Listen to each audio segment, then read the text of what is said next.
એક ભાઈએ એક બરણીની અંદર 400-500 કાળી કીડી નાખી. પછી એ જ બરણીમાં 400-500 લાલ કીડી નાખી.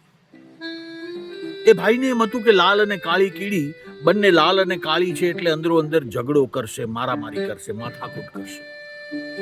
પણ એ બધી કીડીઓ અંદર રહી અને એકદમ શાંતિથી એકબીજા સાથે પ્રેમથી રહેવા લાગી.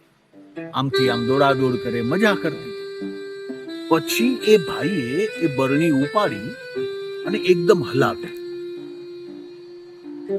હવે થયું એવું કે કાળી કીડીને એમ થયું કે લાલ કીડી મને મારે છે, લાલ કીડીને એમ થયું કે કાળી કીડી મને મારે છે. બંને અંદરો અંદર ઝઘડો કરવા માંડ્યા, બાંધવા માંડ્યા, ઢીકા પાટું લાતું બટકા ભરવા માંડ્યા. અને એ ભાઈને મજા આવતી હતી જોવાની. સાહેબ, આ વાર્તા કીડીની નથી, આપણી છે.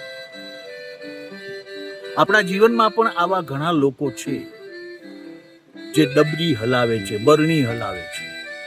આપણે કોઈ સાથે દુશ્મની ના કરવી હોય, પણ આપણી બરણીને હલાવી અને આપણો એ દુશ્મન છે એવું આપણા મનમાં ઠસાવી દે છે.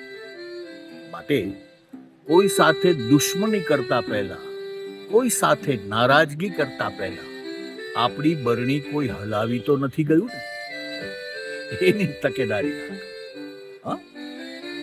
આ જીવનમાં એકબીજા પ્રત્યે હળી ભળી પ્રેમથી રહેશું તો જ એની મજા છે. બરણી હલાવનારાઓથી ચેતતા રહેજો. અનુભવથી કહું છું.